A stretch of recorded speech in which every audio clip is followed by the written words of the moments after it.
Not all of our minisodes need to be from listeners. In fact, places or lesser-known cases can sometimes take us to dark realms.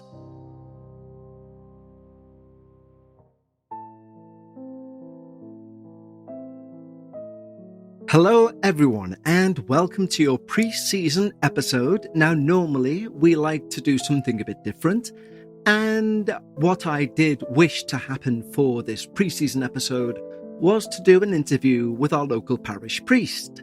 However, he very politely declined, and don't worry, I'm still working away on him, so I'm still hopeful one day he will appear to give us some terrifying tales of house cleansing, etc. But as that's not going to happen, what we're going to do instead is we're going to take a suggestion from one of our patrons and do an extra Dark Realms about the mysterious, and some would say legendary, area in a paranormal sense of the UK known as Cannock Chase. However, before we jump into our standard appetizer before next week's start to our main season, Season 24 of the Dark Paranormal on Friday of next week, please make sure you've hit that subscribe button, because then you will be the first to hear next week's debut of the season. Also, don't forget, if you wish to submit your own experiences for the show, the link to do so can be found in the show notes, as can the link to our Patreon. Now, our Patreon, you can have a free week trial at the highest tier, which means, like our Patreons have, you can get exclusive content to our whole back catalogue of Dark Bites, and indeed a new Dark Bites every week, as well as a brand new episode of what we're calling After Dark, which is basically me to camera, unedited, press record, and talk for 30 odd minutes about whatever we've discussed that week. They're starting to happen weekly from here on out. And of course, our team over at Patreon did not have any downtime in between seasons either, due to those shows. So that link's also in the show notes.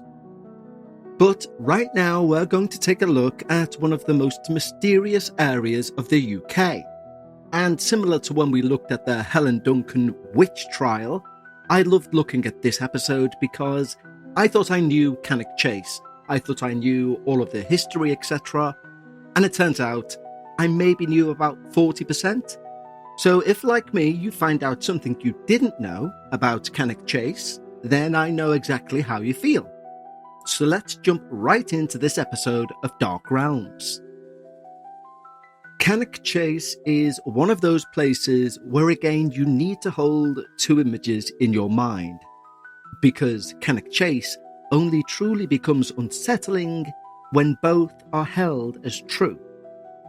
First is the ordinary, almost wholesome, protected landscape, small enough to cross in a day, close enough to towns that you can hear the world humming at its edges, full of walking routes, visitor hubs, family trails. The second idea is colder. Places don't need to be haunted in order to collect hauntings, as contradictory as that sounds. A landscape can acquire a reputation the way cloth acquires the smell of smoke. The stories don't have to be proven to become persuasive. They only have to be repeated. And with Cannock Chase, they have, over and over again. They're attached to landmarks, they're remembered at the right hour. Cannock Chase is not a blank canvas. It's a worked surface. It's a place shaped by centuries of use, footsteps, conflict, ritual, and memory. And the more a place is used, the more opportunity there is for memory to snag. And when memory snags, folklore begins. So today, we're not here to prove the existence of the Pigman, or the Black-Eyed Children, or indeed its werewolf. What we are doing today is something older than proof. We're going to take a look at how a place becomes an engine for testimony, how particular features can become magnets for particular kinds of fear, and why certain stories survive even when no one can put them in your hand like anything tangible. Now, at first glance, Cannock Chase is one of those sorts of places that ought to calm you, Woodland, heathland, open paths, rising ground. A sense of distance from the world without ever being truly fully cut off from it. But it's that very surface which is Cannock Chase's deception. You see, this is not ancient wilderness preserved and untouched through time. It is a layered landscape. It contains traces of prehistoric settlements, medieval hunting grounds, estate designs, military use, forestry, and memorial spaces.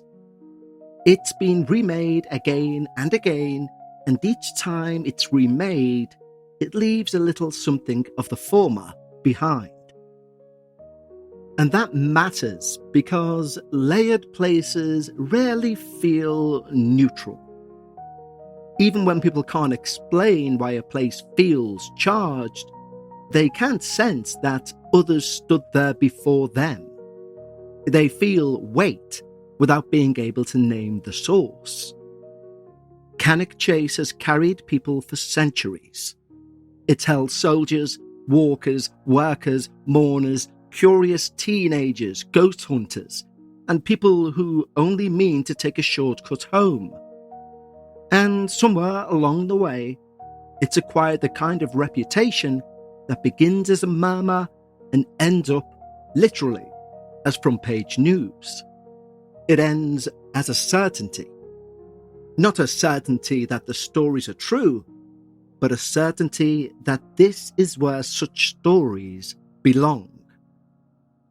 We'll begin with the ground itself, where it insists on being noticed. Castle Ring. Even in daylight, it encourages the mind to behave strangely. It sits high on the Chase, an Iron Age hill fort, a circular earthwork that still carries the shape of intention. Banks, ditches, a ring that draws you inward and makes you stand where others stood.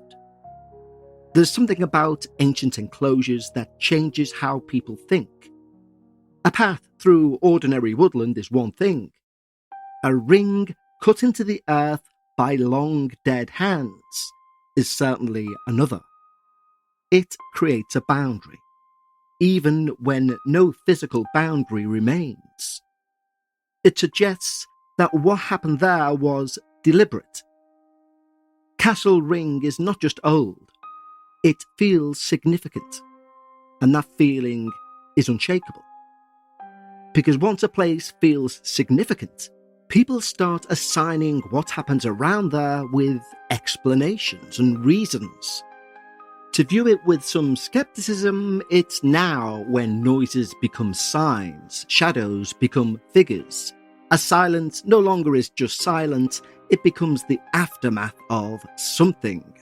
And of those somethings, the reports tied to Castle Ring have included black shapes glimpsed between the trees, sounds of chanting, singing, hammering, and other noises that seem to emanate from nowhere. More modern stories attach even stranger things. Big cat sightings, wolf-like creatures, UFOs, unnamed black figures, and the sense that something is present just beyond that visible line of woods. Now, regardless of how many times these tales of Castle Ring are told, today isn't about trying to prove in an objective sense if any of this is true. That's not the point. The point is, Castle Ring is one of those places that acts like a magnet. It gathers reports because it already feels like the sort of place where a report should happen. It looks like a threshold. It feels like a threshold, like a stage. And once a place becomes a stage for your imagination, especially amongst us believers, is more than willing to give a performance and tell you what you're seeing is real. And who are we to say it's not? And if Castle Ring gives Cannock Chase its ancient shape, the cemeteries give it its modern silence. This is one of the most important elements in the Chase's reputation, because the dead there are not abstract. They're named, counted, buried, visited. They are present in a formal and unmistakable way.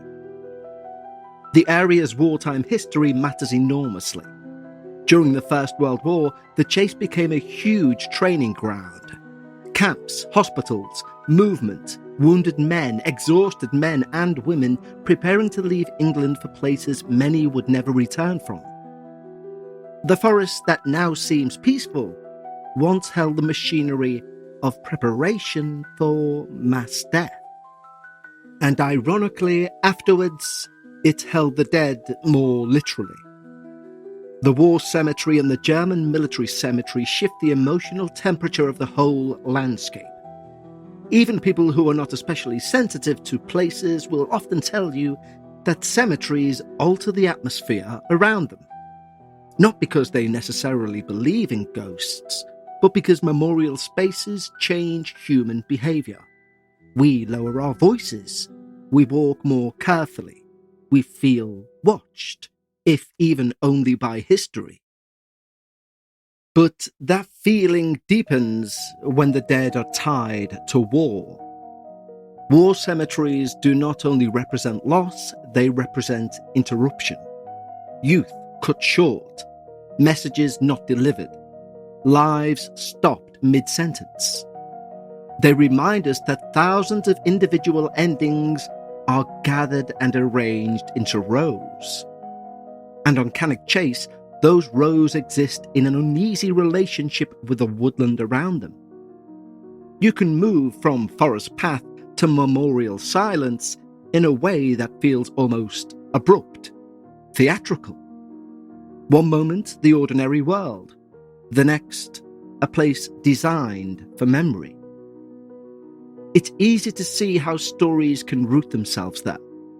A figure seen fleeting between the graves. A movement in the trees near dusk.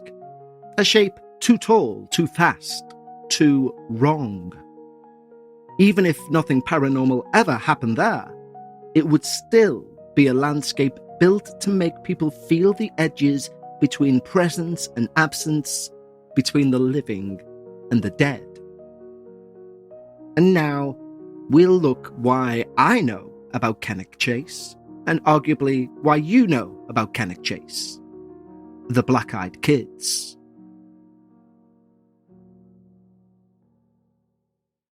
Money goals are things we all have. My personal one is to make sure that I'm mortgage-free by age 50. How am I getting towards that goal? I'm 46, and in 4 years, do I think I'm going to get there? Well, I'm unfoundedly optimistic. But here's the most interesting thing, we only like to talk about money when we've made it, when that goal is achieved. Now, you've probably got our well-being app. Well, Acorns is a financial wellness app that wants to show a little love to everyone who's on their way to a goal. Some people shy away from the word investing because it seems like it's a word for people who know about finance, etc. Believe me, that's not a prerequisite. Acorns is a smart way to give your money a chance to grow. Acorns is easy. You can sign up in minutes and start automatically investing your money, even if you've just got spare change. Acorn supports your big and small goals across every life stage. Plus, the app has the Acorns Potential screen, which shows you the power of compounding and how your money could grow over time. Acorns is an all-in-one. No more finance apps cluttering up your phone.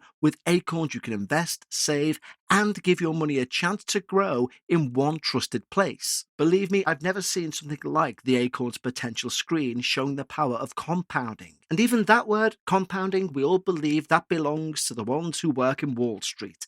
It doesn't. It's yours as much as theirs. So sign up now and Acorns will boost your new account with a £5 bonus investment.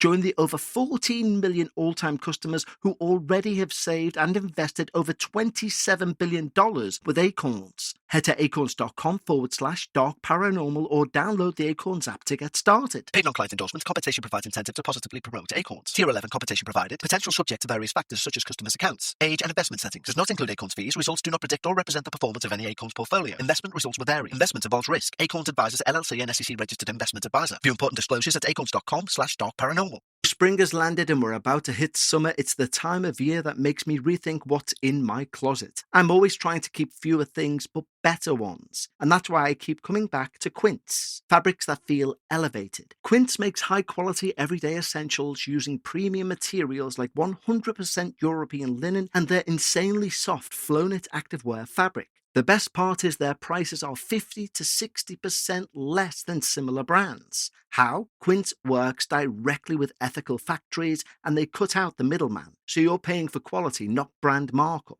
Now you may think, well, Quints don't deliver to the UK, Kev, how are you talking about these? Well, I have a friend in America who I order Quints through, and I ordered a 4-pack of the Performance Running Crew socks. They are light, they are airy, but they're also comfortable. I also ordered the Italian leather everyday sneaker. Now, I have not been able to find this anywhere in the UK, a sneaker that you can literally go day to night in, from garden to nightclub. I have done with these fantastic sneakers. The stitching is immaculate, the wear is perfect. I went all day wearing the same shoe and at night did not have tired feet. And this is what Quints is about. Not only do you get the quality, but you get the saving. So if, unlike me, you're already stateside, refresh your wardrobe with Quints. Go to quints.com/darkparanormal for free shipping and 365-day returns. Now available in Canada too. Go to quince.com/darkparanormal. Get free shipping and 365-day returns. That's quints.com/darkparanormal.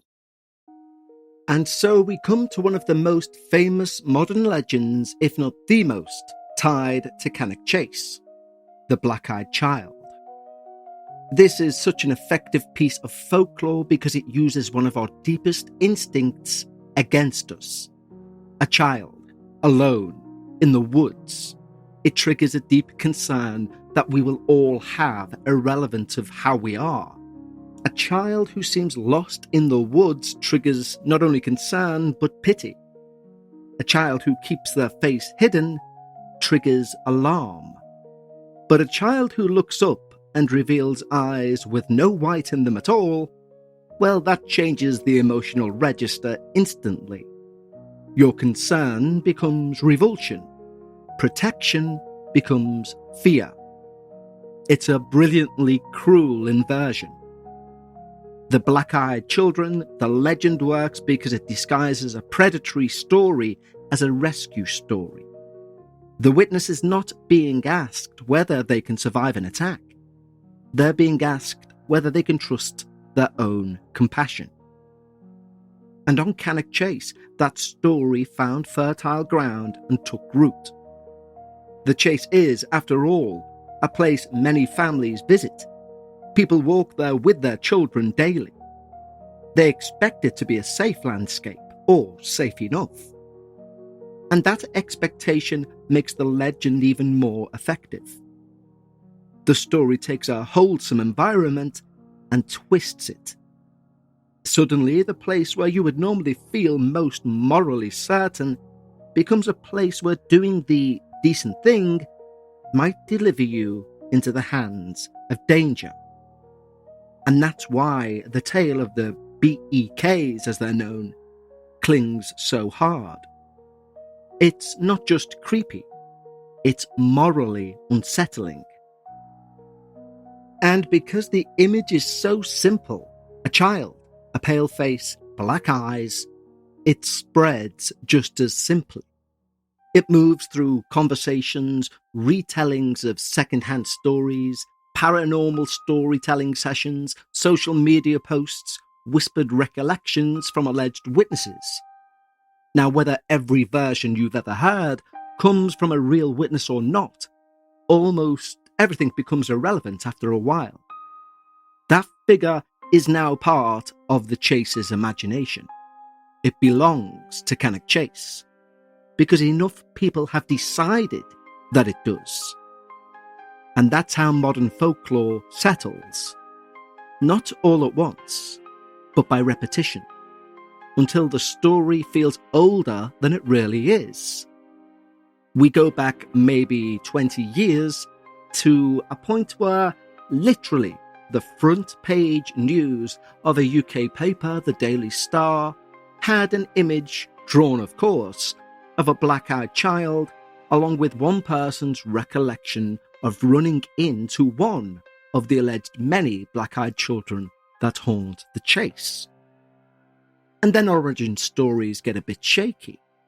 We have origin stories contested from America. We have them also contested from other parts of the world. Because again, leaning back on our morals and our good and bad within us all, one thing we can all know as fact is that a child that we perceive as in danger suddenly turning to become a threat of a paranormal kind is quite literally the stuff of nightmare, folklore, and who knows, maybe reality itself. Of course, part of the black-eyed kids' makeup is the fact that a lot of what they do, what they're about within the land of the paranormal, is borrowed or seems to be borrowed from other sort of entities, such as vampires. They always want to be let in. And that's why it's unusual for an origin story from a UK basis to be the chase. Because the encounters at the chase are from people nowhere near their home, at least originally. And then people who live around the chase began reporting these children leaving the woods, and then we get to the point of them asking to be let in, etc. Now, I will say, I could argue I've had personally an encounter with a black-eyed child. I could argue very, very weakly. But I will explain it exactly how my experience went. And don't worry, I will be quick as to not take us too far away from the chase. But at the time, I was living in an apartment with my ex-partner, which we both thought was haunted, even though she was skeptical. And we had one of those phones set up so that when you pressed our flat number, followed by ring from the outdoor intercom, a phone in our apartment would ring, we would pick up the phone, and a little screen with a black and white sort of display would show whoever was at the door. And then you could either press a buzzer to let them in. We all know what these things are. Anyway, one afternoon, and it was around maybe November, December, because I recall it being dark, but it was only about 5:30 in the evening. The buzzer went, my partner wasn't home, I picked up the handset, and the screen wasn't showing anything. And I don't mean as in it's shown the outside, it was completely blank. As if it wasn't working, although I know it was working that day. I say hello, and a young voice on the other end of the phone says, in a child's voice, which I won't do an impression of, but it says, "Can you let me in, please? My mum's locked me out, and I don't have a key." And she's not answering her buzzer. I didn't reply. And then again, this child's voice says, "Please, please, just let me in." I didn't reply again. And then the deepest, growliest male voice said, "Open the effing door right effing now." At which point, I hung up the receiver, and it rang again, and I let it ring, and it rang again, and I let it ring. And then I heard a neighbour's buzzer starting to ring in their flat. Now, what that was it a child just messing around? Yes, more than likely. But the screen worked that night, as my partner did forget her key, and when she rang it and I chanced it by picking it up maybe 2 hours later, the screen worked fine and she was there and I let her in. So, was that a black-eyed child? I don't know. But everything except for the visual fits the narrative of what the black-eyed child does. But let's return to Cannock Chase. And if you thought the black-eyed kids are weird and spooky, allow me to introduce you to someone that I didn't know about until doing this episode. And that is the Pigman. Of all the Cannock Chase entities, this is perhaps the one that sounds the strangest when you speak it aloud. A tall, human-bodied figure with the face or snout of a pig. Sometimes said to stand 7 feet tall, sometimes described in old clothes, sometimes seen only briefly before vanishing back into the trees. It has the structure of a local monster story in its very purest form.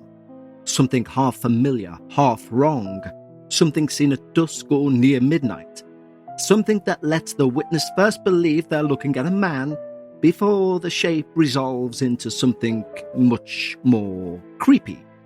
The Pigman legend also carries a kind of nasty theatricality.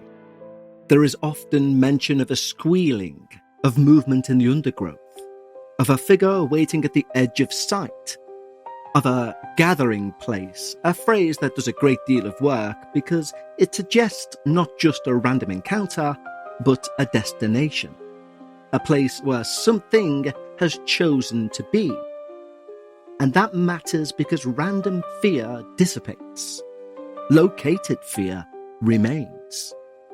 If you can point to a part of the chase and say, that's where the Pigman comes, then the whole forest no longer feels chaotic. It feels organised around this threat. You've given unease a body and also an address. There is something distinctly 20th century about the speculation that surrounds the Pigman. Some versions connect it to wartime secrecy, to military experiments gone wrong, to rumours of things done out of sight during years when the state had reasons to keep people quiet. Whether anyone believes any of those ideas is less important than what they reveal about people themselves, which is a desire to make the monster fit the history. A medieval devil would seem too old-fashioned. A fairy, well, that would be too delicate. But a grotesque humanoid born of rumour, war and secrecy, that fits modern anxieties perfectly. The Pigman is, in a sense, not just a creature of the woods, it's a creature of suspicion. It belongs to an age that no longer fears witches in the forest, but does fear the idea that something unnatural might have been made and then hidden. But though the Pigman and indeed the Black-Eyed Kids are something more modern in regards to paranormal activity, one thing that isn't, and is indeed several hundreds of years old, is the werewolf. And yes, Cannock Chase has its own werewolf. It may be the most enduring of Cannock Chase's creature reports, because it connects the chase to an older and more universal fear. Not simply that something inhuman lives in the woods, but that the boundary between human and animal can split open. Much like the old witch to a rabbit story. Werewolf stories are very powerful because they're not really about wolves. They're more about the collapse of our morality, of our decency, turning into animalistic natures. Human souls giving way to the appetite, violence, and instinct of something much darker. And the suggestion, of course, that the civilized self is thinner to the darker self than we all like to think. Although several arguments go on about the history of the werewolf or the lycanthrope, as people have tried to scientifically name this legendary creature, especially in regards to its origin story, it's largely believed to have taken place around Bavaria, when someone from a village, a male, went insane and basically became a recluse from the village, growing his hair long, his nails long, etc., and then started to attack and abuse children, and was also cannibalistic. It's believed that village could not make the moral jump that a human being was capable of such immense violence and abhorrent behaviour. So, they said instead, he was part wolf, part man. And allegedly, that's where we get our understanding of what a werewolf is today. As the years went on, lunar cycles were added to the story to say that the full moon brings out this aggressive, violent, animal-like creature. Although, to put a touch of truth on the matter, it is a known phenomena that the hospitals and police, etc., are much busier on nights when there's a full moon. Take of that what you will, but they definitely don't arrest any full-blown wolfmen. Back on the chase, the werewolf stories often follow a familiar grammar. Witnesses see movement at the edge of the trees. At first, they think it's a large dog, perhaps a man bent in an awkward position. Then, it stands up or turns or steps into a clearer view, and the witness realises its proportions are all wrong. It's too tall, too broad, too deliberate. It's more like a wolf walking on its hind legs than any ordinary human or animal. And then without fail, it retreats into the darkness of the bushes or tree cover. And that retreat matters just as much as the appearance itself. Because the story doesn't end with capture, confrontation, or evidence. It ends with disappearance. The woods reclaiming the thing almost as soon as it's revealed it. And that's why such sightings remain potent. They're always incomplete, always just enough to disturb, never enough to settle the matter. The cemetery setting intensifies this even further.